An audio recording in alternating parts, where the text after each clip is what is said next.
사대로 여러분 오늘 예수님의 십자가 앞에 믿음으로 나아가시고 또 구원의 감격을 회복하시고 구원의 은혜의 역사를 누리실 수 있는 저와 여러분 되시기를 바랍니다. 요한복음 7장 37절에서 39절 말씀 우리 함께 먼저 읽어보도록 하겠습니다. 이제 주제설교 6번째 마지막으로 해결책은 무엇인가 들으실 텐데요. 요한복음 7장 37절에서 39절 말씀, 우리 세 구절을 한 목소리로 같이 좀 읽어보도록 하겠습니다. 시작.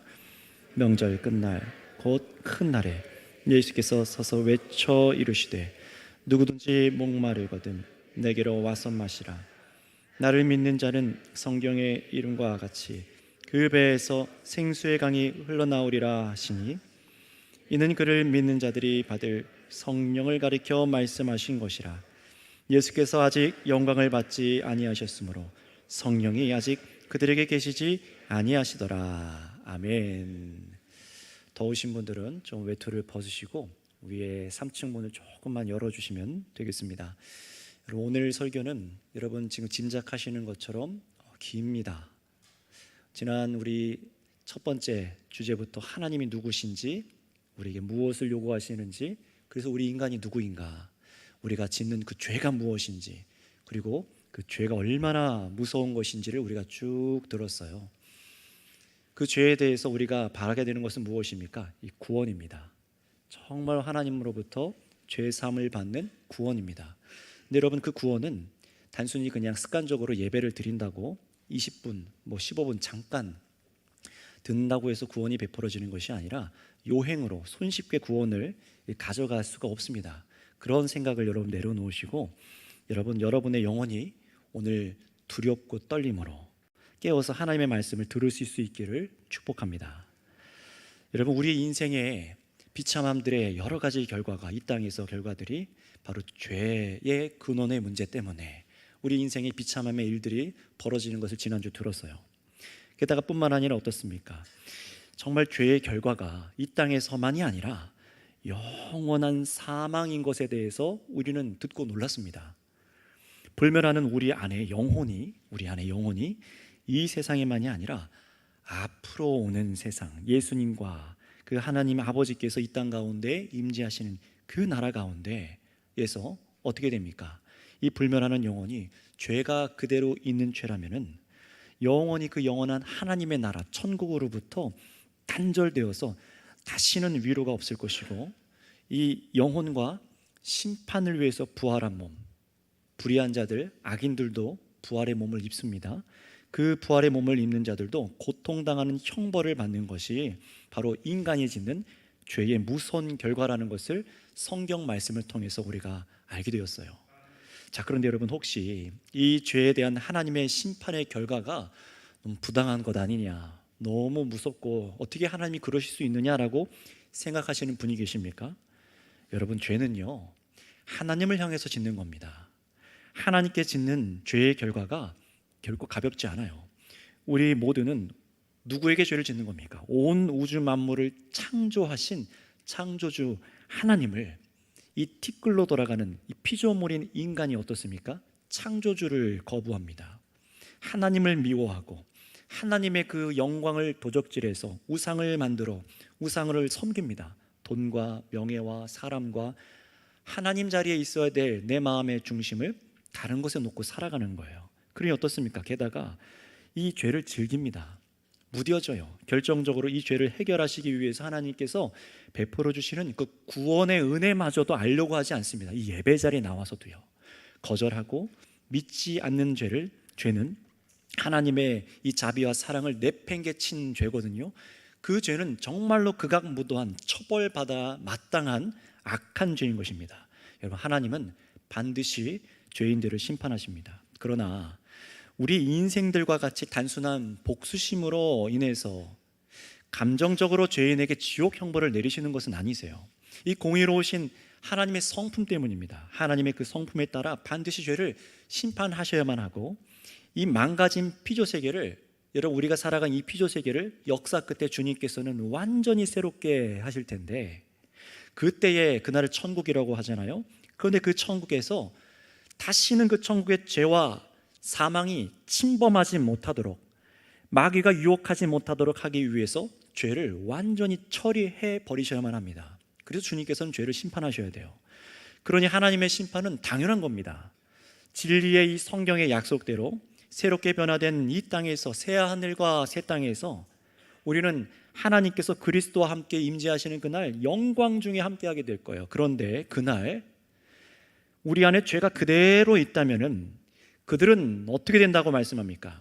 심판하시고 악인들을, 마귀와 귀신들, 타락한 천사들을 함께 지옥, 곧 꺼지지 않는 불못으로 던져 넣으신다고 말씀하세요. 이 말은요, 그냥 뜨거운 불못, 그런가 보다 라고 말하는 것이 아니라 하나님과 영원히 단절된 채로 살아간다는 거예요. 거룩한 하나님의 백성들에게 악한 것이 침범하지 못하도록 완전히 천국에서 배제되어서, 하나님이 없어서 그 죄인들은 어떻습니까? 지옥에 들어가 영원히 결핍되고 불안해하고 밤마다 떨던 것처럼 영원히 두렵고 무서운 정신적인 엄청난 고통과 동시에 심판의 이 부활의 몸으로 부활했으니 영원히 몸이 불타도 죽지 못하며 고통당하는 형벌을, 바로 이것이 하나님의 심판입니다. 그러니 하나님의 심판은 예수님을 따라 살은 성도들의 삶이 옳다라고 신원하여 주시는 것이고요, 또 악에 대해서 하나님께서 공의를 집행하셨기 때문에 하나님의 영광을 드러내는 것이 하나님의 심판입니다. 결코 부당한 것이 아니라는 거예요. 자, 그렇다면 여러분, 이 죄 문제가 사람에게 그대로 있으면은 성경대로 심판이 집행이 돼요. 이 땅에서 하나님을 마음을 다해 사랑하지 않고, 그래서 거룩함과 온전케 하는 말씀을 불순종하고 살아가고, 그래서 범죄하고 내 마음대로 예배하고 내 마음대로 살아서 하나님을 경배하지 않아서 거룩한 성도들과 말씀에 순종하는 삶을 살아가지 않는 이 죄악이 사람에게 그대로 있을 때 하나님의 무서운 진노하심으로 영원한 형벌을 받게 된다고 성경은 분명히 말씀하고 있습니다. 자, 그렇다면 여러분, 질문입니다. 마지막이잖아요, 이 주제 설교에. 이 주제 설교 끝나면 이렇게 길게 설교 안 합니다. 잘 들어보셔야 돼요. 중요한 질문을 드릴게요. 이 죄와 무서운 사망의 결과를 해결하고 피할 방법은 없는 것일까요? 혹시 세상에 이런 방법이 있는지 한번 잠깐 생각해 보실까요? 돈으로, 또 정치인들이 누리고 있는 그 권력으로 여러분 해결할 수 있습니까? 불가능합니다. 아무리 선행으로 덮으려 해도 안 됩니다. 인간 스스로 죄를 없애고 심판을 면해보려는 시도 자체가 전부 실패해요. 스스로 평화를 만들어낼 수가 없다는 것입니다. 왜 그렇습니까? 우리 인간의 마음은 태어날 때부터 마음이 부패하여 하나님을 미워하는 근원이 내 안에 있어요. 이 마음 안에 있는데 어떻게 이 사람이 스스로 돌이켜서 하나님을 사랑할 수 있습니까? 그래서 그 누구도 먼저 내가 하나님 앞에 범죄한 죄인입니다 라고 고백하고 이 자리에 나온 분이 아무도 없어요. 저도 마찬가지입니다. 누구도 하나님 앞에 범죄해놓고서 내가 하나님 앞에 범죄했습니다 하고 아파하면서 이 죄를 시인하지 않아요. 죄로 인해 아파하지 않는 거예요. 결국 여러분, 우리 노력으로는요, 하나님의 법을 사랑하고 죄를 미워할 수가 없는 겁니다. 어떤 공로를 여러분들이 이 땅에 쌓아도 여러분, 죄가 있는 사람은 하나님의 거룩하심 앞에 설 수 없고 죄로 인해서 죽임을 당하여 영원한 사망의 형벌로 들어가게 될 뿐이에요. 그러니 앞으로 다가올 그 무서운 심판을 피하려면 이 땅에서 우리 사람의 내면에, 저와 여러분들 우리 속사람이죠, 내면, 마음, 영혼이라고 말하는 이 내면에 극적인 변화가 일어나야만 합니다. 여러분의 자신의 존재가 변화되어야 된다고 말하는 거예요. 그렇다면 어떻게 여러분 이 부패한 마음이 하나님을 사랑하게 될 수 있을까요? 이 과거와 지금 현재와 미래에 짓는 여러분들의 그 모든 죄의 형벌에서 어떻게 여러분 자유롭게 되실 수 있으시겠습니까? 우리 자신과 이 세상에서 그 방법을 찾으려 해봐도 헛수고라는 사실을 말씀을 통해 여러분 알게 되셨다면, 인생을 통해 알게 되셨다면, 여러분 이제는요, 우리 이 인생을 주관하시는, 다스리시는 하나님을 이제 바라보셔야 됩니다. 하나님을 바라보기 시작하셔야 돼요. 이 말은 무슨 말이냐? 죄의 문제를 해결하는 방법이 하나님께만 있다라는 것입니다. 그것이 무엇일까요? 우리 사람이 아니라 하나님께서 우리에게, 우리 사람이 할 수 없는 놀라운 사랑으로 은혜를 베푸시는 것만으로 우리는 죄와 사망의 문제를 해결받을 수 있다는 거예요. 은혜만으로요. 하나님께서 내려주시는 은혜, 그 선물만으로 우리가 구원을 받을 수 있다는 거예요. 자, 그런데 많은 사람이 착각하는 것이 있습니다. 하나님의 은혜로 죄 용서를 받을 수 있다고 말하니까 잘못 이해하는 거예요. 여러분들도 한번 생각해 보세요. 어떤 생각이냐면은 하나님께서 우리를 죄 용서하신다고 하니까 우리들의 죄를 그냥 덮어두는 것을 은혜라고 생각합니다. 눈 감아준다고 생각하는 거예요. 여러분, 이것은 죄 용서가 아닙니다. 그렇게 믿고 있는 사람은 죄가 해결되지 않았어요. 여러분, 우리 죄를 그냥 덮어두거나 모른 척 눈 감아주시는 것이 하나님의 용서가 아니라는 겁니다. 그것은 성경이 밝히고 있는 은혜와는 전혀 다른 그릇된 생각이에요. 내가 그냥 하나님 앞에 나와서 예배드렸으니까 내가 어제 진 죄를 잊어버리면 하나님도 기억하지 않으시겠지? 아니요, 하나님은 그 죄를 선명하게 생생하게 기억하고 계십니다. 자, 그렇다면 여러분, 하나님께서 우리를 구원하시기 위한 그 은혜란, 성경에서 말하는 하나님의 은혜란 무엇일까요? 그것을 우리 디모데후서 1장 9절 말씀을 읽고 보도록 하겠습니다. 앞에 PPT를 같이 봐주시길 바랍니다. 성경을 찾을 수 있는 분들은 찾으시고 아니면 보겠습니다. 시작. 하나님이 우리를 구원하사 거룩하신 소명으로 부르심은 우리의 행위대로 하심이 아니요 오직 자기의 뜻과 영원 전부터 그리스도 예수 안에서 우리에게 주신 은혜대로 하심이라. 아멘. 저는 여러분, 이 말씀을 오늘 이 시간 여러분들이 모두 다 깨닫기를 원합니다. 죄와 사망의 심판을 면하시기 위해서는 반드시 그리스도 안에 베풀어 주신 이 하나님의 은혜가 무엇인지 여러분이 아셔야 돼요. 여러분이 죄 용서받고 하나님께 나아가서 풍성한 교제 속에, 그 천국의 은혜 속에 생명을 누리면서 거룩하게 살아가시려면 이 땅에서부터도요, 반드시 죄인들에게 해결되어야만 하는 이 죄의 문제가 있습니다. 어떤 것이 해결되어야 되는지 그 은혜를 알기 위해서 제가 두 가지, 여러분들이 죄 용서받기 위해서 꼭 여러분에게 해결되어야 될 두 가지가 무엇인지를 설명해 드릴게요. 첫 번째는 무엇인지 먼저 따라해 주시기 바라겠습니다. 나의 죄에 대해서 공의의 심판이 이루어져야 됩니다. 나의 죄에 대해서 하나님의 공의의 심판이 반드시 이루어져야만 죄 용서받습니다. 다시 말하면요, 여러분이 저지른 죄의 대가가 반드시 치루어져야만 한다는 거예요. 로마서 6장 23절은 이렇게 말씀하고 있습니다. 죄의 삭은 사망이요. 분명히 말하고 있어요. 죄의 대가가 무엇이라고요? 사망, 영원한 사망이라는 거예요. 하나님의 공의의 성품은요, 반드시 죄에 대해서, 우리들이 짓는 죄에 대해서 그 대가를 요구하시는데 그것이 사망이라는 겁니다. 영원한 사망이에요. 죄에다가 사망 선고를 내리셔야 되는 거예요. 그래서 이 하나님의 말씀이 취소되지 않는 한, 하나님의 이 의로우신 성품이 사라지지 않고 변하지 않는 한, 저와 여러분들의 죄를 하나님께서 눈 감아 주실 수가 없는 분이십니다. 우리 모든 죄의 공의로 대가를 치르셔야 돼요. 자, 이것이 첫 번째였습니다. 두 번째로 우리에게 어떤 것이 해결이 돼야 우리가 죄 용서를 받을 수 있는가? 한번 따라해 주시면 되겠습니다. 내 안에 하나님의 의가 충족되어야 됩니다. 내 안에 하나님의 의로우심이 충족되어야만 해요. 이게 무슨 말이냐면요, 하나님의 의가 어떻게 충족되냐면은 우리가 하나님을 사랑하고 하나님의 거룩하심과 온전하신 모든 이 성경 말씀에 순종해서 의로워지는 겁니다. 여러분, 잘 들어보세요. 성경 66권의 말씀을 다 순종할 때만 우리는 의롭게 됩니다. 이 말씀 중에 하나만 우리가 어겨도 우리는 죄인이에요. 수많은 율법이 있죠. 500가지가 넘는 율법이 있고, 그것을 축약하면 10가지 계명 10계명으로 축약이 되고, 더 축약하면 하나님을 사랑하고 내 이웃을 내 몸과 같이 사랑하는 두 가지로 요약이 되는데, 이 중에 하나라도 어기면 우리는 죄인으로 판명이 돼서 의롭지 못하다, 불의한 사람이다라고 판명이 되는 거예요. 그러니 여러분, 우리가 구원을 받으려면, 죄 용서 받으려면, 심판을 면하려면은 어떤 해결책이 필요한 겁니까?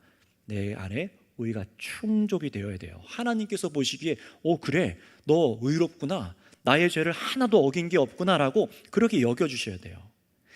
여러분, 그래서 로마서 1장 18절 말씀에 이렇게 말씀하세요. 하나님의 진노가 불의로 진리를 막는 사람들의 모든 경건하지 않음과 불의에 대하여 하늘로부터 나타나니. 누구에게 하나님의 진노가 나타난다고요? 불의한 자들, 불의한 행동을 하는 사람들이에요. 하나님의 말씀에서 조금이라도 어긋난 사람을 말하는 겁니다. 그러니 여러분, 우리가 하나님께 의로운 자로 모든 말씀에 순종하는 자가 되어야만 합니다. 그러니 하나님 보시기에 금방 말씀드린 이 두 가지가 여러분이 죄 용서 받으려면은 이 두 가지가 완전히 충족되어야 돼요. 그래야만 우리가 죄 사함과 무서운 죄악 형벌을 면할 수 있습니다. 죄가 심판받아야 되고 내 안에 의가 충족되어야만 해요. 자, 그렇다면 여러분 생각해 보세요. 죄의 대가가 사망인데 이 사망이라는 값을 여러분들 치르실 수 있으시겠습니까? 목숨을 끊어도 죄가 없어지지 않아요. 죄인인 채로 목숨을 끊는 사람은 심판을 향해 문을 열고 영원한 사망으로 들어간 것뿐입니다.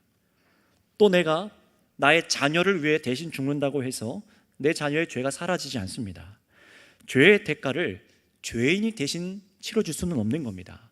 돈으로도 안 되고요, 정성을 들여도 안 되고요, 저와 여러분이 뜨겁게 사랑한다고 해도 이 죄의 대가는 대신 치를 수가 없어요. 그저 교회를 등록하고 다닌다고 해서 안 됩니다. 헌금과 헌물을 한다고 해서 죄의 대가를 여러분이 지불할 수가 없습니다. 그건 카톨릭이 옛날에 거짓말로 했던 얘기였죠. 지금은 자신들의 그 죄를 고백하긴 했지만 여전히 그런 것들이 남아있어요.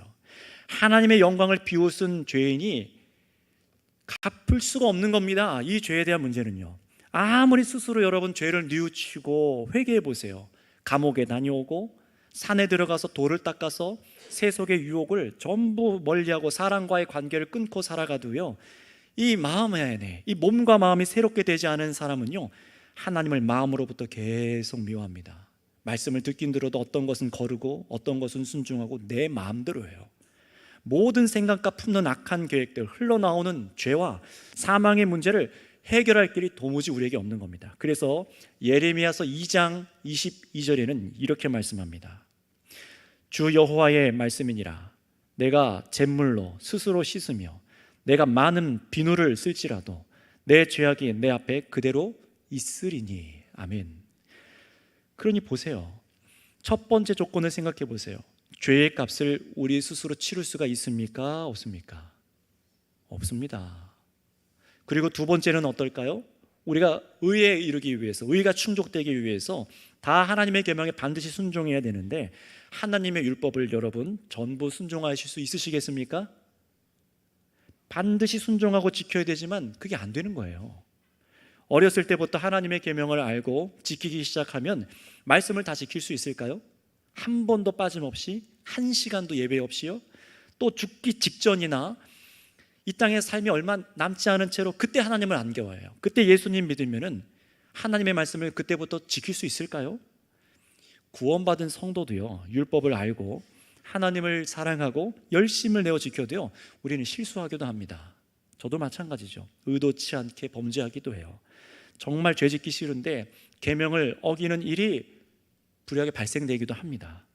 우리는요, 노력으로 하나님의 의에 완전하게 이룰 수가 없는 거예요.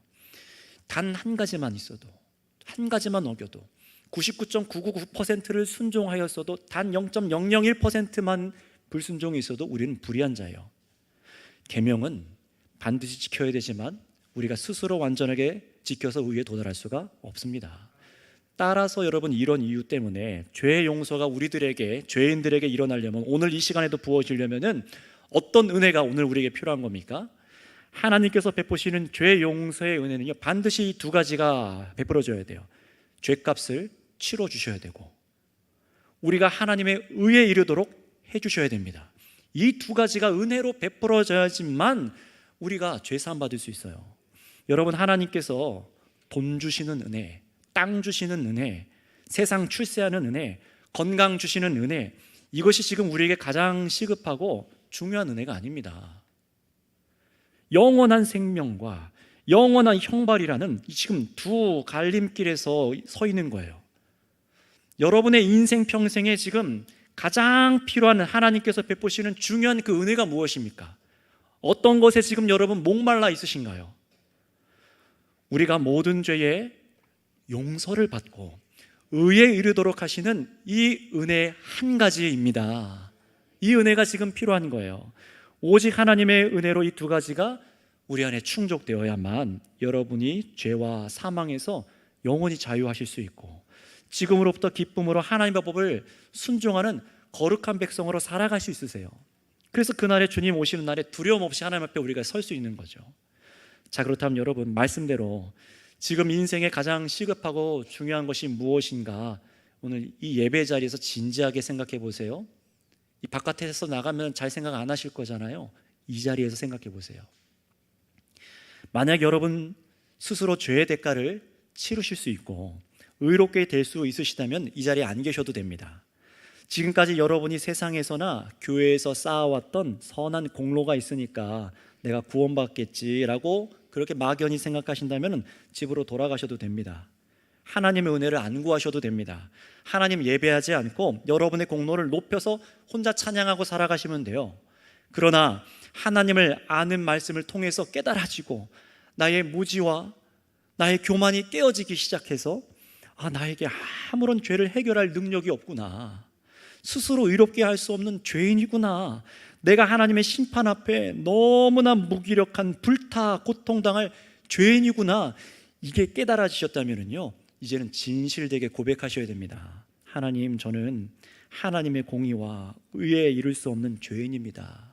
지금도 온전하게 예배를 못 드리는 죄인입니다. 저에게 이 모든 것을 충족할 능력이 전무합니다. 그러니 오직 내가 이 죄와 사망의 문제에서 자유할 수 있는 길은 아버지 하나님께서 나에게 내려주시는, 하나님께서 내려주시는 은혜밖에는 없습니다. 그것이 나의 지금 소망이에요. 간절히 바라면서 구원을 베푸시는 이 하나님의 말씀을 지금 들으셔야 됩니다. 지금이에요. 지금이요. 내일이 아닙니다. 여러분, 이 간절함이 오늘 예배 가운데 있으신가요? 어젯밤에 잠들기 전에 이 간절함으로 기도하셨습니까? 지금 첫 번째 주제부터 마지막 주제인데 이 죄에 대해서 정말로 애통하면서 믿지 않는 나의 남편과 아내와 자녀와 부모님을 위해서 애통하시면서 간절한 마음으로 이 자리에 오셨나요? 지난 금요일 날 성도님들 나오셔서 이 주제로 기도할 때 울면서 눈물로 통곡하며 같이 기도하셨어요. 아침에 일어나셔서 이 간절한 마음으로 나의 죄가 해결되었는가, 정말 우리가 죄사함 받았는가, 이 죄 때문에 애통해서 목마름으로 이 자리에 지금 나와서 예배 드리시는 겁니까? 컬떡이며 목마른 마음 때문에 하나님의 은혜를 간절히 구해보신 적이 있으신가요? 눈물로 고백하며 마음이 점여오며 죄 용서의 의에 대해서 평생 가운데 내가 목말라 본 적이 있는가? 여러분, 하나님께서는요, 사람들이 죄인임을 깨닫고 이 죄 문제를 해결하기 위해서 하나님 앞에 나와 하나님을 두드리고 찾기를 원하고 계세요. 왜죠? 용서의 은혜를 베푸시려고요. 여러분, 하나님께서는 기계처럼 AI 컴퓨터처럼 입력된 대로 죄와 죄인과 의인을 판결해서 천국과 지옥으로 그저 보내시는 분이 아닙니다. 교회에 와서 헌금함에 딸랑 돈 떨어지는 소리를 들으실 때 기계처럼 구원을 베푸시는 분이 아니라는 거예요. 하나님의 은혜와 자비하심을 말과 생각으로도 여러분 모독하지 마시기 바랍니다. 그런 식으로 하나님께서는 자신이 주시는 구원을 싸구려로 만드신 적이 없으세요. 하나님께서는 여러분과 인격적인 관계 속에 있기 원하시는 분인 것을 믿으시기 바랍니다. 여러분이 지금 인격적으로 들으시는 하나님의 말씀을 살아계신 하나님의 말씀이라 믿고 대하기 원하는 거예요. 그래서 성경을 통해 하나님께서는 우리에게 오늘 이렇게 말씀하십니다. 이사야서 41장 17절 말씀입니다. 가련하고 가난한 자가 물을 구하되 물이 없어서 갈증으로 그들의 혀가 마를 때에 나 여호와가 그들에게 응답하겠고 나 이스라엘의 하나님이 그들을 버리지 아니할 것이라. 아멘. 참된 안전함이 이 세상에 내가 가진 돈과 재산과 노후를 위해 벌어놓는 돈, 명예, 거기에 있었다고 믿었었는데 그 우상 버리고 나 자신의 능력을 의지하던 것을 버리고 사실 나에게 소망이 없는 자였구나, 내가 부자인 것 같았으나 사실은 내가 가난한 자였구나, 영적으로 가난하고 멸망하는 자였구나, 내가 쌓아놓은 이 모든 능력과 재물과 재산 인덕이 하나님 앞에 가서 아무런 쓸모가 없구나 깨달아서 가난한 마음으로 생명수를 구하기 원하는 마음으로 나오기 원하시는 겁니다. 또 하나님께서는 이사야 선지자를 통해서 그래서 이렇게 말씀하세요. 44장 3절 말씀입니다. 나는 목마른 자에게 물을 주며 마른 땅에 시내가 흐르게 하며 나의 영을 내 자손에게 나의 복을 내 후손에게 부어 주리니. 아멘. 하나님께서는 여러분 한번 들어보세요. 하나님께서는 사실 죄인을 구원할 의무가 없으십니다. 왜 하나님께서 죄인인 저와 여러분들을 구원하셔야 되죠? 왜 여러분이 한 주간 죄 짓고 왔는데 왜 하나님께서 왜 용서하셔야 됩니까? 여러분, 죄의 책임은 나에게 있는 거예요. 내가 죄로 말미암아 내가 멸망당하는 것입니다. 이것이 우리의 죄인의 운명입니다. 하지만 하나님께서 우리를 용서하시는 것은 공의의 하나님이실 뿐만 아니라 선하신 하나님께서 무한하신 사랑으로 한없이 죄인들에게도 자비를 베풀기 원하시기 때문에 그렇습니다. 선하신 하나님이심 때문에 그래요. 지금이라도 핸드폰 여러분 다들 끄세요. 벨도 끄시고요, 다 진동을 하시고 전원을 끄세요. 여러분, 지금 진리가 선포되고 있는 거예요. 한 사람이 죽고 사는 문제가 걸린 일에 예배를 드리고 있는 겁니다. 핸드폰이 울리지 않도록 끄시고요, 핸드폰이 안 울리는 사람으로 살아가세요. 주일날 저 사람 예배 드리는 사람이구나, 저 사람 하나님 섬기는 사람이니까 주일날 예배 드려도 안 받는 사람이구나, 그렇게 살아가세요. 그래야 핸드폰이 안 울리지요. 핸드폰 꺼주시기 바랍니다. 어디까지 말씀드렸습니까? 하나님께서 우리 죄인을 구원할 책임이 없음에도 불구하고 선하신 하나님께서 우리에게 자비로 사랑을 베풀기 원하신다는 거예요. 그래서 무한한 사랑으로 하나님의 은혜를 베풀기 원하세요. 지금도요. 예수님 다시 오시기 그날까지요. 그래서 하나님의 말씀을 듣고 깨닫게 하십니다. 딱딱했던 이 나의 지성이 깨어져서 하나님 말씀을 듣게 하세요. 교만했던 인생이 사이렌도 울리네요 이제. 이게 보통 심각한 일이 아니라는 겁니다. 그렇죠?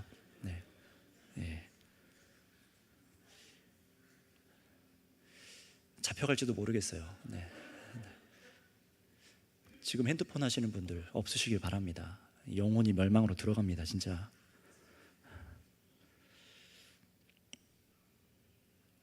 교만했던 인생이 의에 줄이고 목마른 자가 되게 하세요. 지금 자신을 믿던 것들을 내려놓게 하십니다. 우상에서 돌이키는 거예요. 스마트폰에 빠져 있잖아요. 이것도 우상입니다. 그 안에 보는 주식, 사람들 관심, 유행, 다 뭐예요? 우상이죠. 하나님께 목매지 않는 겁니다. 하나님께 목말라 구하지 않는 사람에게는 하나님께 주시지 않으세요. 하지만 정말로 목이 말라서 이게 죄라는 것을 깨달아진 사람에게는 은혜를 베푸십니다. 어떤 은혜요? 여러분의 모든 죄의 대가를 치르게 하셔서 죄에 대해 공의의 심판을 이뤄주시고 우리가 스스로 얻지 못하는 여러분들의 의를 충족시켜 주시기 위해서 하나님께서 놀라운 지혜로 그 사랑과 은혜를 우리에게 베풀어 주십니다. 여러분, 그 은혜와 사랑이 무엇인 줄 아십니까? 바로 예수님이십니다. 예수님이세요.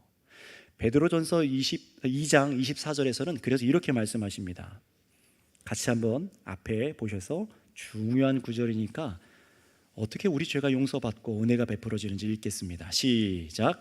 친히 나무에 달려 그 몸으로 우리 죄를 담당하셨으니 이는 우리로 죄에 대하여 죽고 의에 대하여 살게 하려 하심이라. 그가 채찍에 맞음으로 너희는 나음을 얻었나니. 아멘. 이 말씀을 잘 보세요. 예수님의 행하신 일을 이 말씀에서 보세요. 하나님께서 예수님 몸에 저와 여러분들 죄인들의 모든 죄를 예수님 몸에 담당시키셔서 대신 죽게 하셨습니다.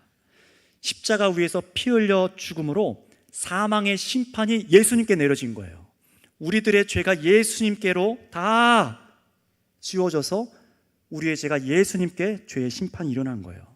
또 우리를 의에 대해서 살아있게 하시기 위해서 예수님께서 어떻게 하셨습니까? 이 땅에서 사시는 동안 하나님의 말씀에 완전히 순종하셨어요. 그래서 예수님께서 친히 저와 여러분들의 의가 되어주시기 위해서 죽고 부활하시고 순종하신 줄을 믿습니다. 예수님이 그렇게 하셨다는 거예요. 우리가 못하는 걸 하시기 위해, 죄인인 우리 사람으로 할 수 없는 일을 예수님께서 이 땅에서 2000년 전에 못 박혀 죽으신 거죠. 역사적인 사실입니다. 하나님과 죄인 사이에는 이 하나님과 우리를 화해시키기 위해서 중보자가 필요한데 그 중보자로 예수님을 보내주신 거예요. 이 놀라운 일을 행하시는 중보자에 대해서 성경은 다음과 같이 말씀하고 있습니다. 디모데전서 2장 5절입니다. 읽겠습니다. 하나님은 한 분이시요 또 하나님과 사람 사이의 중보자도 한 분이시니 곧 사람이신 그리스도 예수라. 아멘. 다시 말하면요, 하나님과 우리 인간 사이에는 오직 한 분, 예수님 외에는 중보자가 없다는 말입니다. 어떤 사람도요, 담임 목사도 아니에요. 자신 스스로 신이라고 말하는 그런 사람들도 아닙니다. 어떤 깨달음과 능력을 가진 사람도 예수님을 대신할 존재가 없습니다. 예수님만이 하나님과의 중보자라고 성경은 분명히 말씀하고 있어요. 그러지 않으니 엉터리 것에 마음을 들여 인생의 고난을 당하죠. 다른 것을 신이라고 믿으니까요. 다른 것을 중보자라 믿으니까요. 그러니 여러분, 예수님 외에 자신을 중보자라 말하는 자들은 거짓말하는 자들이고 사기꾼들이고 영혼을 멸망 속에 빠뜨리는 마귀의 자식이고 지옥불에 들어가 영원히 형벌을 받을 자들입니다. 속으시면 안 되는 겁니다. 선명하게 하세요. 우리 성도님들께서는요, 구원에 이르는 지식을 분명히 가지시기 바랍니다. 여러분의 영혼과 삶을 지키기 위해서는 이 성경 말씀을 제대로 아셔야 돼요. 왜 이 성경을 갖고 수많은 이단들이 나오는입니까? 이것을 알지 못하니까요. 인정하지 않으니까요. 하나님께서 은혜로 베푸신 중보자는 누구밖에 없다고요? 예수님 밖에는 없으십니다. 죄인들의 중보자로서 2000년 전에 이 유대 땅에 오셔서 하나님의 말씀에 다 순종하시고 십자가에 매달리셨을 때 어떻게 하셨습니까? 하나님께서 그 아들 예수님께 이 인류의 모든 저와 여러분들이 짓고 있는 과거와 현재와 미래의 죄악을 다 예수님 몸에 담당시키셔서 십자가 위에서 처형하셨습니다. 하나님의 공의를 이루셨어요. 죽음 가운데서 다시 살아나게 하신 분은 예수님밖에 없으십니다. 예수님을 약속의 중보자로 보내셔서 우리를 구원하시는 거예요. 여러분, 그런데 이 중보자, 이 예수님이 도대체 누구십니까? 도대체 누구시기에 이 인류의 모든 사람들, 저와 여러분들의 죄를 그 몸에 다 짊어지고 죽을 때 우리의 죄가 다 용서받을 수 있는 것일까요? 그분이 누구인지 성경은 뭐라고 말씀하실까요? 바로 하나님의 아들이다 라고 말씀하세요. 정말로 그런지 골로새서 1장 14절에서 17절까지 말씀을 읽어보도록 하겠습니다. 앞에 보시고 또 읽으실 분들은 읽어보시고 저도 소리내서 읽을 테니까 같이 보실게요. 시작. 그 아들 안에서 우리가 속량 곧 죄사함을 얻었도다. 그는 보이지 않은 하나님의 형상이시요 모든 피조물보다 먼저 나신 이시니 만물이 그에게서 창조되되 하늘과 땅에서 보이는 것들과 보이지 않는 것들과 혹은 왕권들이나 주권들이나 통치자들이나 권세들이나 만물이 다 그로 말미암고 그를 위하여 창조되었고 또한 그가 만물보다 먼저 계시고 만물이 그 안에 함께 섰느니라. 아멘. 성경이 뭐라고 말씀하세요? 예수님이 하나님의 아들이신 것과 예수님이 또 뭐라고요? 태초부터 하나님 아버지와 함께 하셔서 세상을 창조하신 하나님이라고 말씀하시는 거예요. 이 못 박아 죽인 예수님이 사실 태초부터 하나님과 함께 계셨고 이 세상 우리 인류를 창조하신 만물의 주인이시라고 성경은 그렇게 밝히고 있어요. 여러분, 성경은요 하나님에 대해서 한 분이라고 말씀하시지만 위격이 다른 성부 하나님과 성자 예수님과 성령 하나님에 대해서 분명히 말씀하십니다. 예수님은 하나님이세요. 그래서 골로새서 1장 20절에는 이렇게 말씀하십니다. 그의 십자가의 피로 화평을 이루사 만물 곧 땅에 있는 것들이나 하늘에 있는 것들이 그로 말미암아 자기와 화목하게 되기를 기뻐하심이라. 아멘. 오직 이 예수님을 통해서 죽고 부활하게 하셔서 이 세상 만물만이 아니라 저와 여러분들이 예수님을 통해서 하나님과 화목하게 되기를 하나님께서 기뻐하신다는 거예요. 예수님을 통해서만요. 우리의 공로와 다른 것이 아니라 예수님을 통해서만요. 그러니 여러분, 죄 문제를 해결하기 위해서 지금 누가 우리 대신 죽어주신 겁니까? 누가 우리의 의가 되어주신 것이죠? 바로 예수님입니다. 성자 하나님께서 대신 죽으시고 우리의 의가 되어주신 것입니다. 죄의 대가를 의로우신 하나님 아버지 앞에서 대신 치러주신 거예요. 성경을 이것을 바로 대속하신 은혜라, 바로 대속의 은혜라고 말합니다. 그렇다면 여러분, 2000년 전 일 아닙니까? 2000년 전에 죽고 부활하신 이 놀라운 구원의 사건이 바로 오늘 이 시간에도 여러분의 것이 되기 위해서는 무엇이 필요한가요? 예수님의 죽으심이 여러분의 죄값을 치러주신 것이 되고, 그리고 예수님의 순종과 부활이 여러분에게 정말로 생명으로 입혀지려면요, 여러분 이 은혜가 우리 것이 되려면은 무엇이 여러분에게 필요할까요? 바로 믿음입니다. 그래서 믿음이라고 하는 거예요. 보세요, 여러분들, 돈과 명예와 공로가 아니라 하나님께서 다 아들을 통해 이루시고 우리에게 무엇만 요구하세요? 믿음입니다. 따라 하실까요? 오직 믿음. 믿음이래요. 믿음은 예수님의 대속의 은혜가 여러분에게 임하는 통로입니다. 이 믿음만이 중보자 되시는 예수님의 혜택을 제공받게 하는 유일한 통로예요. 헷갈리시면 안 됩니다, 여러분들. 믿음이 능력이 아니에요. 하나님께서 보내신 예수님의 대속의 은혜가 능력입니다. 믿음은 통로예요. 우리가 힘주어 믿는다고 해도 믿습니다 1000번을 외쳐도 죄사함의 능력이 커지는 게 아니라, 여러분이 예수님의 말씀을 듣고 믿을 때 여러분 안에 오셔서 예수님이 우리를 구원하시는 능력이 진짜 큰 능력이에요. 그 능력을 지금 주시는데 우리에게 무엇만 요구하신다고요? 믿음이요. 오늘 이 시간 여러분들, 죄 사함에 이를 수 있는 길이 들려주신 겁니다. 믿음입니다. 죄 용서 받고 하나님의 사람이 되기 원하시는 분들은 이 구원의 은혜를 붙잡으세요. 하나님께서는 여러분에게 중보자 예수님과 관계를 맺도록 오직 이 믿음을 요구하고 계세요. 우리의 공로나 헌금, 돈, 행위가 아니라 오직 이 믿음을 지금 여러분에게 요구하고 계십니다.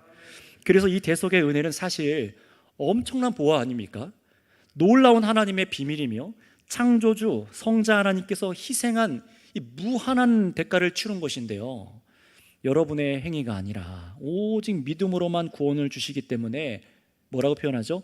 값없이 거저주시는 선물이라고 하는 거예요. 그래서 바로 은혜라고 하죠. 은혜가 선물이란 말이잖아요. 그래서 로마서 3장 24절에서는 분명히 이렇게 말씀합니다. 같이 읽겠습니다. 시작.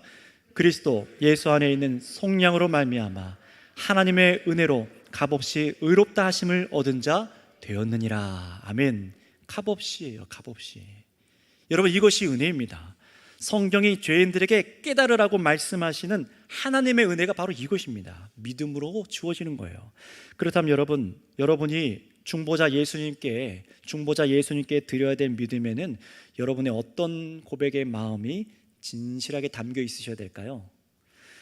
나의 능력으로는 구원에 이를 수 없고 하나님께서 베푸시는 바로 이 은혜 밖에는 하나님의 아들 예수님만이 나의 죄를 대속하시고 나를 의롭게 여기시는 유일한 중보자이십니다. 성경대로 믿어야 돼요. 그러나 여러분, 이 믿음에는 여러분 자신을 부인하는 자기 포기가 있어야 됩니다. 그리고 예수 그리스도에 대한 바른 지식이 포함되어 있어야 돼요. 이런 믿음이 없이는 여러분, 우리는 하나님 앞에 죄 용서를 받을 수가 없습니다. 그래서 영생을 뭐라고 하죠? 하나님과 그의 아들을 아는 것이니라. 믿는다라고 말하지 않고 하나님이 어떻게 우리의 죄를 사하셨는지, 아들 예수님께서 어떻게 우리를 구원하셨는지를 이거를 선명하게 알고 믿을 때에 우리에게 영생이 주어진다고 하세요. 여러분, 이런 믿음이 있을 때 사람들은요, 그제서야 내가 죄인임을 깨닫고 드디어 하나님께 기도하기 시작해요. 내가 죄인입니다. 회개하기 시작하는 거죠. 내가 나의 주인으로 지금까지 살아왔고 저지른 온갖 죄악들, 내 속에 더러운 이 죄를 씻어주시길 기도하기 시작하는 거예요. 여러분, 그래서 믿음으로 나도 예수님과 함께 죄에 대해서 나도 오늘 죽기 원합니다. 하나님께서 말씀하신 대로 나도 믿음으로 이제 예수님과 함께 참으로 의에 이르기 원합니다. 나의 주인이 되어주세요. 영원히 나의 구주가 되어주세요. 기도하는 이것을 바로 영접하다라고 하는 거예요. 이 기도가요, 무슨 무당 굿하듯이 돈을 내거나 뭔가를 해서 받는 게 아니라 이 믿음만 있으면 돼요. 그래서 요한복음 1장 12절에는 놀라운 말씀이 선언되어 있습니다. 영접하는 자, 곧 그 이름을 믿는 자들에게는 하나님의 자녀가 되는 권세를 주셨으니. 아멘. 다른 조건이 있습니까? 없지요. 믿음입니다. 그러니 죄인은 오직 예수님을 믿음으로 죄 용서받고 인생이 정말로 변하는 거예요. 믿는 즉시로 여러분의 존재가 바뀌는 겁니다. 여러분, 우리의 삶의 모습은 물론 예수님 믿고 점차 천국에 속한 사람처럼 새로워지지만 여러분의 속사람, 여러분의 신분은요, 소속은요, 믿을 때 단번에 바뀝니다. 어떻게 바뀝니까? 예수님을 구원자로 믿을 때 모든 죄가 용서받아서요, 여러분을 이제는 하나님께서 죄인이 아니라 의로운 하나님의 백성으로 여겨주시는 거예요. 바뀐 거죠. 이동된 거예요. 예수님을 통해서 두 가지 조건이 다 충족되었기 때문에 그렇습니다. 은혜지요. 그래서 이 설교 앞편에 이 두 가지 이 충족될 조건이 무엇인지를 깨달아야 돼요. 여러분, 이 구원에 이르는 지식을 하나님께서 은혜로 들려주시게 합니다. 그리고 하나님의 아들 예수님을 여러분이 믿게 되실 때 죄 용서가 일어나는 거예요. 눈 녹듯이 죄가 씻음 받고 의로운 자로 여겨주셔서 하나님의 백성으로 변화시켜 주시는 겁니다. 자, 그렇다면 여러분, 타락한 첫사람, 아담이라고 하죠. 타락한 첫사람에게 여전히 속해서 마귀와 죄의 종으로 사는 곳에서 여러분 정말로 풀려나길 원하십니까? 정말로 그렇게 범죄하는 자들, 지옥 형벌로 가는 정해져 있는 그 운명 속에 그것에서 벗어나기 원하십니까? 그렇다면 이제는 두 번째 아담, 우리를 살리는 하나님의 아들 예수님께 믿음으로 속하시길 바랍니다. 오직 이 믿음으로만 하나님의 심판을 면하실 수가 있으세요. 그러니 여러분, 죄 용서받아서 하나님을 섬기기 원하시는 분들은 이제 전적인 여러분 자기 자신을 부인함과 예수님만이 나를 구원할 능력이 되심을 믿으세요. 말씀대로만 믿으세요. 예수님을 영접하는 여러분을 하나님께서 의롭게 여겨주십니다. 그것도 영원히요. 용서받는 자녀는요, 그래서 이 땅에서 실수할 수 있습니다. 때론 실패도 해요. 하지만 그 죄마저도 이미 다 사함을 받았고, 예수님으로 의롭게 된 사람은 하나님의 구원이 취소되거나 번복되지 않습니다. 엄청난 은혜죠. 그래서 이 은혜를 깨달은 사람들은, 진짜 구원받고 은혜를 깨달은 사람은요, 범죄하지 않으려고 해요. 하나님께서 아파하실 걸 아니까요. 얼마나 큰 은혜를 내가 탕감받았는데 내가 어떻게 그렇게 살아갈 수 있는가. 그래서 거룩한 삶을 성령 안에서 살아가는 거죠. 만약에 반대, 교회를 다녔는데도, 고백을 했는데도 점점 죄의 열매들만 넘쳐나고 그 끝이 아름답지 않으면 정말로 죄의 문제가 아직 해결되지 않은 겁니다. 여러분, 어떻게 그렇다면 이런 영원한 죄사함의 능력이 우리 가운데 부어지는 것일까요? 바로 모든 죄를 사하시고 죄인을 의롭다 하시는 그 모든 충만한 능력이 예수님께 있기 때문에 그렇습니다. 그래서 예수님께서 내 안에, 내 속에 계셔야 된다는 거예요. 하나님의 율법을 홀로 다 이루셨어요. 십자가에 피 흘려 주신 그 능력뿐만 아니라 죄를 과거와 현재와 미래에도 용서하셨을 뿐만 아니라 다 깨끗하게 하실 뿐만 아니라 죽고 부활하셔서 우리를 의롭게 하셨습니다. 역사 속에 부정할 수 없는 사건이죠. 십자가 사건은요. 부활의 사건도 마찬가지고요. 이제 그것을 믿을 것이냐 아닐 것이냐, 그 결정에 달려 있는 거예요. 믿음이 필요합니다. 이것이 하나님께서 사람을 구원하시는 지혜이며 죄와 심판의 문제를 해결하시는 구원의 방법입니다. 여러분, 죄 사함 받기를 원하십니까? 예수님을 믿으시기 바랍니다. 그렇다면 마지막으로 누가 이런 구원에 이르는 참된 믿음을 가질 수 있을지 이것을 나누고 마치도록 할게요. 여러분, 누가 이런 구원에 이르는 참된 믿음을 가질 수 있을까요? 바로 따라해 주실까요? 하나님의 영이신 성령이 함께 하시는 사람입니다. 하나님의 영이신 성령 하나님께서 함께 하시는 사람이에요. 성령님이 누구신지 처음 들어보신 분들은 오늘 들어보시고, 성령님을 알고 계신 분들도 잘 들어보셔야 됩니다. 고린도전서 12장 3절 말씀, 성경이 뭐라고 말씀하시는지 보겠습니다. 그러므로 내가 너에게 알리노니 하나님의 영으로 말하는 자는 누구든지 예수를 저주할 자라 하지 아니하고 또 성령으로 아니하고는 누구든지 예수를 주시라 할 수 없느니라. 성령님이 우리 안에 안 계시면은 예수님을 주인이라고 고백을 할 수가 없다라는 겁니다. 읽으신 말씀대로 예수님을 구주로 믿는 참된 그 믿음조차도 우리 사람의 행위에서, 죄인들의 의지에서부터 나올 수 있는 그런 류가 아니라는 거예요.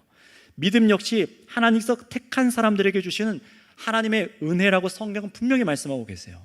성도의 구원은 전적인 하나님의 선물입니다. 내가 개입한 게 없어요. 나는 오직 믿음으로 감사하고 순종하고 나아간 것밖에 없습니다. 그래서 성령님께서는 한 사람을 구원하실 때 어떻게 움직이시느냐, 우리 안에 오셔서 굳은 마음을 부드럽게 하시기 시작해요. 정말로 그런지 에스겔서 36장 26절에서 27절 말씀을 읽어보도록 할까요? 시작.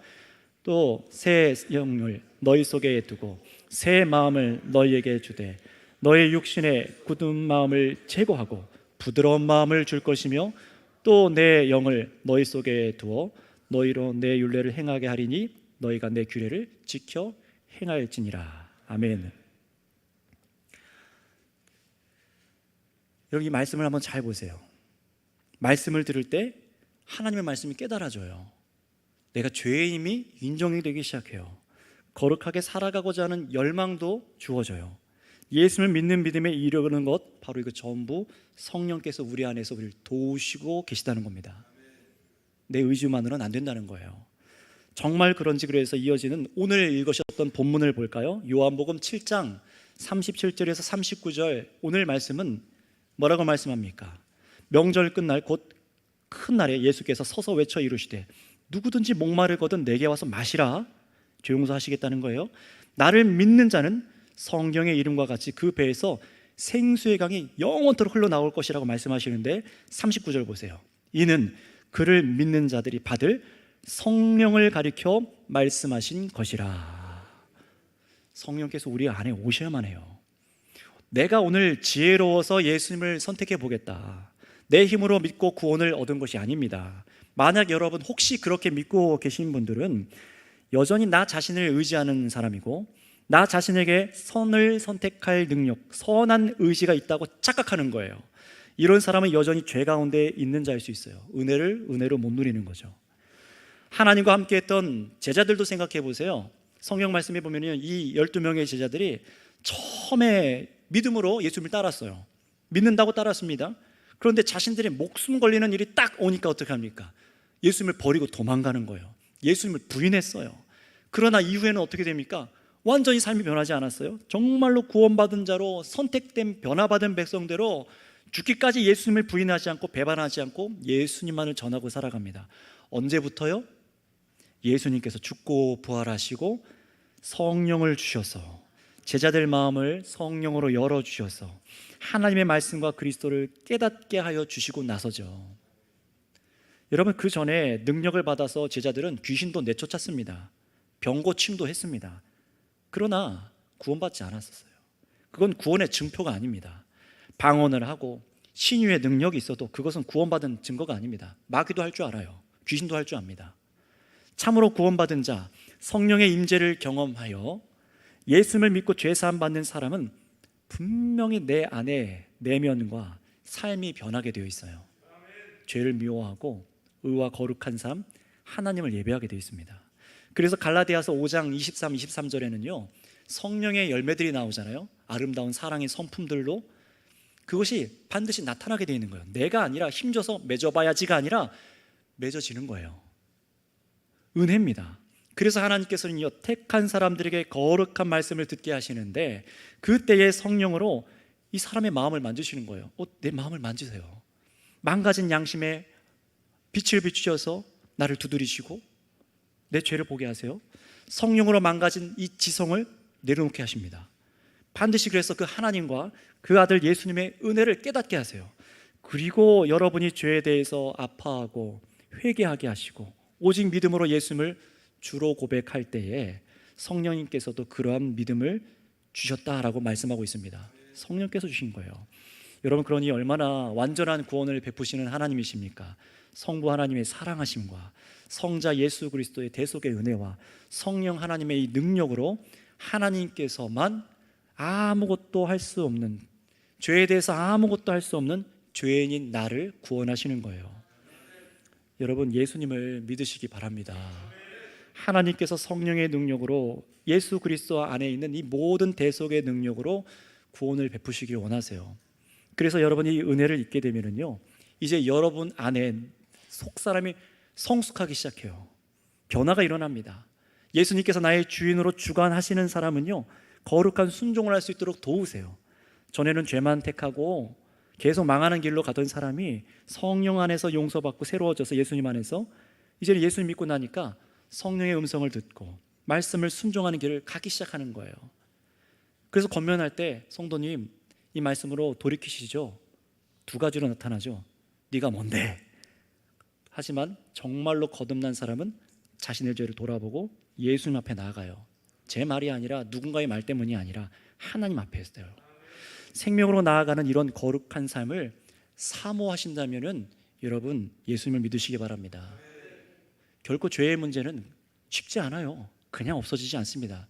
남편과 아내가, 부모와 자녀가, 형제가 이 세상에서 여러분 그 죄의 문제가 아무렇지 않게 그냥 지나갈 수 있을까요? 이 땅에서도 괴로운데 영원한 그 나라에서는 더욱 고통스러운 겁니다. 그러나 여러분 믿게 되신 분들은 꼭 여러분의 순종하고자 하는 의지와 행동을 확인해 보셔야 돼요. 고린도 후서 5장 15절에는 이렇게 말씀하십니다. 그가 모든 사람을 대신하여 죽으심은 살아있는 자들로 하여금 다시는 그들 자신을 위하여 살지 않고 오직 그들을 대신하여 죽었다가 다시 살아나신 이를 위하여 살게 하려 함이라. 주를 위해 살고자 하는 열망이 있다면 새로워진 겁니다. 정말로 성령께서 내주하여 계시는 거예요. 여러분, 그러니 오늘 이 시간 이 은혜의 의지에서 여러분에게 말씀드립니다. 마지막으로 권면을 세 가지 류의 사람들에게 드릴 거예요. 오늘 말씀을 듣고 계신 분들 중에 회개하고 예수님을 믿기 원하시는 그 마음이 자리하신 분들이 계십니까? 반드시 그 마음을요, 두려워하지 마시고 외면하지 마시고 기도하세요. 예수님만이 나의 구주십니다라고 영접할 마음을 품으세요. 성령께서 도와주십니다. 그 마음을 멈추지 말고 예수님을 믿으세요. 여러분 마음 안에 하나님의 말씀대로 순종하고자 하는 생각과 의지를 선물로 주고 계신 겁니다. 거절하거나 숨지 마세요. 또 두 번째로, 만약에 교회를 오래 다녔으나 말씀드리는 이런 의지가 전혀 없었다면, 한 번도 여러분에게 인생 가운데 단 한 번도 없었다면 내가 구원받은 자인지 나의 구원을 의심해 보셔야 됩니다. 그래서 하나님 앞에 씨름하며 예수님을 바라봐서, 그래서 결국 보아이신 예수님이 내 안에 발견되어지셨다면 할렐루야 찬양하세요. 기뻐하셔야 됩니다. 그러나 그것이 아니라면 다시 앞에 엎드려야죠. 하나님 앞에.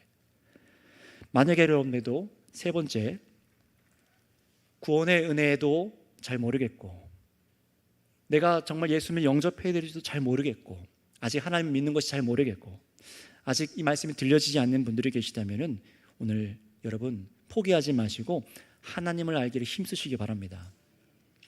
하나님께서 베푸시는 은혜, 예수님을 믿기를 사모하고 기도하셔야 돼요. 내 안에 딱딱하게 굳은 마음을 열어주셔서 남들은 깨닫고 정말 누리는데 왜 나는 이거 못 누리는지 하나님 마음을 새롭게 하여 주시기를 구하셔야 돼요. 인격적으로요. 주를 위해 살기 원하는 열렬한 마음이 부어지길 기도하셔야 됩니다. 그래서 목마른 마음으로 항상 이 구원에 이르는 말씀을 듣기 위하여 나오셔야 됩니다. 마지막으로 그래서 우리 한 구절만 읽고 붙잡고 오늘 마치고 기도하도록 할게요. 로마서 5장 8절 말씀입니다. 같이 읽겠습니다. 시작.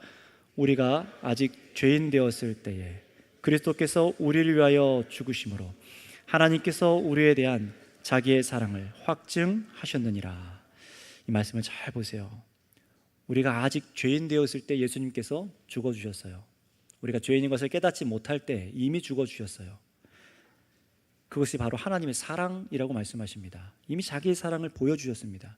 하나님 나를 사랑하십니까? 라고 외치기 전에 이 말씀을 묵상해 보세요.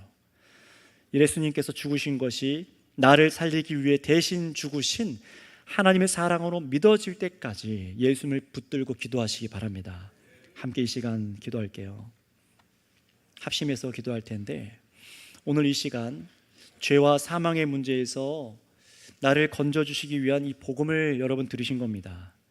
죄 사함을 그래서 받기 원하며 의롭게 살기 원하시는 분들마다 여러분의 이 죄들을 회개하시고 내가 내 것인 양, 내 인생 내 것인 양 살며 불순종하며 범죄하며 하나님의 아들을 불신하는 죄를 짓고 살았던 것을 이 시간 고백하세요.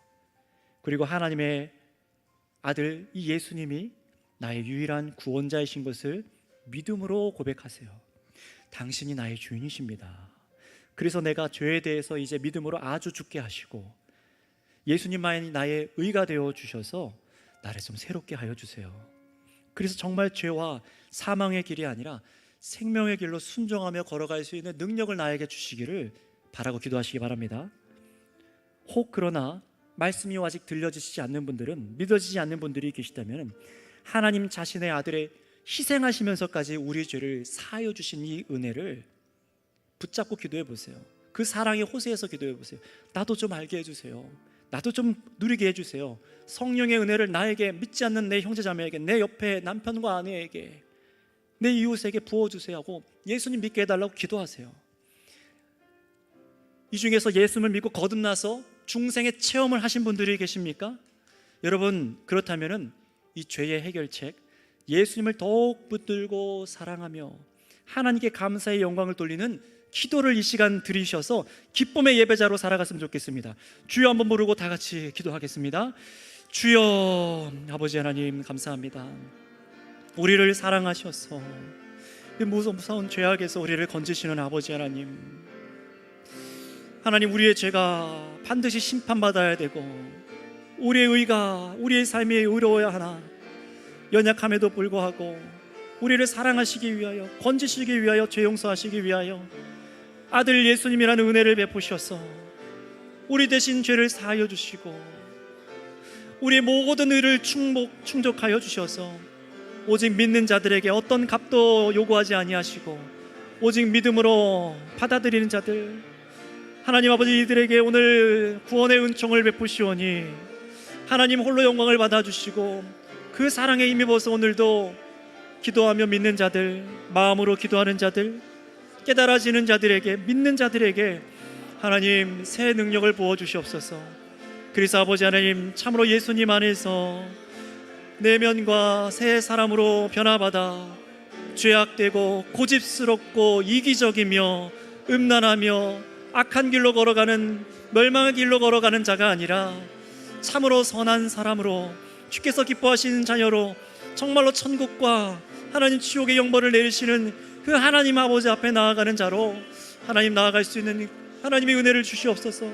어찌할꼬 하나님 마음으로 기도하는 자들마다 하나님 기도를 들어주시옵소서. 오늘 이 시간 만져주셔서 하나님 구원의 은총을 누리는 자들 되게 하여 주시고, 아직 이 복음이 들려지지 않는 자들에게도 하나님 붙들어 주셔서 하나님 그들이 포기하지 않게 하시고 하나님의 말씀을 들려주셔서 악한 그 죄악의 올무에서 벗어날 수 있는 힘과 능력을 허락하여 주시옵소서.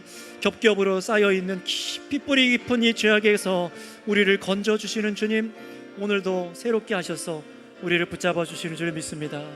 오 주님 감사합니다. 주님 감사합니다.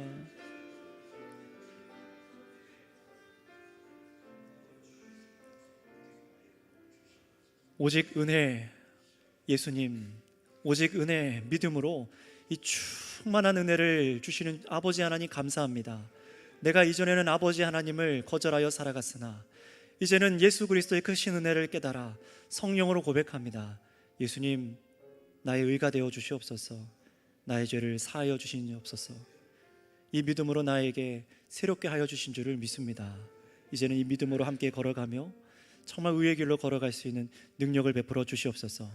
혹 들려지지 않는 영혼들에게도 하나님 구원의 은총을 풍성히 베풀어 주셔서 들려지는 역사가 있게 하여 주옵소서. 감사하며 우리를 구원하시는 예수님의 이름으로 기도드렸습니다. 아멘. 자, 사랑하시는 성도 여러분들, 믿음이 생긴 분들께서는, 예수님을 처음 믿게 되신 분들은, 믿음이 있다라고 느껴지신 분들은 이 구역장님들과 또 코치분들, 또 내 주위에 있는 성도님들의 도움을 받아서 이 믿음의 여정을 함께 걸어가시기를 바랍니다. 그러나 여러분, 아직 혹시 깨달아지지 않은 분들도 포기하지 마세요. 믿음은 들음에서 난다고 말씀하셨기 때문에 계속 이 말씀이 증거되는 자리로 와서 들으시기 바랍니다. 그래서 이 모든 과정을 함께 하시고 인도하시는 하나님께만 영광을 올려 드립시다. 다 함께 일어나셔서 찬송가 635장 찬송 드리시고 우리 올로